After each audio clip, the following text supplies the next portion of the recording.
Chairman আবদুল্লাহকে বাংলাদেশ সেনাবাহিনীর যৌথ অভিযানে গ্রেপ্তার করা হয়। গ্রেপ্তার করার পর আমাদের সদর থানা পুলিশের জেলা পুলিশের হেফাজতে প্রদান করে তাকে আমরা আমাদের উপযুক্ত যথাযথ পুলিশি প্রহরায় থানায় নিয়ে আসার কালীন থানা গেটের বাইরে বিভিন্ন জায়গায় পূর্ব থেকে উৎপেত থাকা সন্ত্রাসী মহল আবদুল্লাহর সন্ত্রাসী বাহিনী অতর্কিতে পুলিশ পিকআপের উপর হামলা করে আসামি ছিনিয়ে নিয়ে যাওয়ার চেষ্টা করে। উক্ত চেষ্টাকালে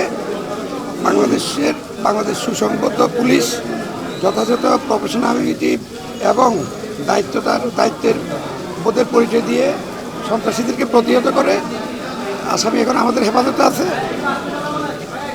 এই সন্ত্রাসীদেরকে খুঁজে বের করে আইনের আওতায় আনা হবে। এনজিওর কিস্তি প্রথমবার বিকাশ পেমেন্ট করলেই 20 টাকা ইনস্ট্যান্ট ক্যাশব্যাক।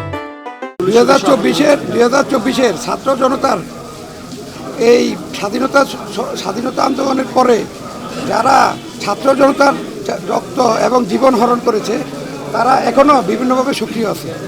বাংলাদেশ পুলিশ পেশাদার দায়িত্বের মাধ্যমে আইনগতভাবে এই সন্ত্রাসীদেরকে পাকড়াও করবে ইনশাল্লাহ। পুলিশের আহত হওয়ার বিষয়টা এবার আমরা দেখে এইসব ব্যাপারে ঊর্ধ্বতন কর্তৃপক্ষের সহিত আলোচনা সাপেক্ষে আপনাদেরকে জানানো হবে। সদর থানা এলাকার আইনশৃঙ্খলা সম্পূর্ণ বাংলাদেশ পুলিশের নিয়ন্ত্রণে আছে এবং ভবিষ্যতে আরও সুন্দরভাবে পুলিশ পেশাদারিত্ব বজায় রেখে আইনশৃঙ্খলা নিয়ন্ত্রণ করবে।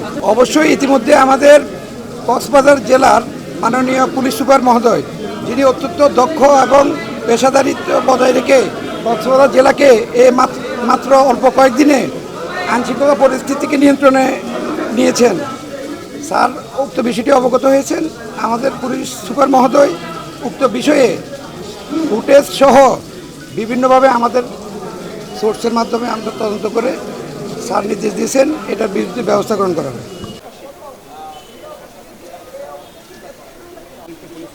চেষ্টা করছেন আতঙ্কের পর যখন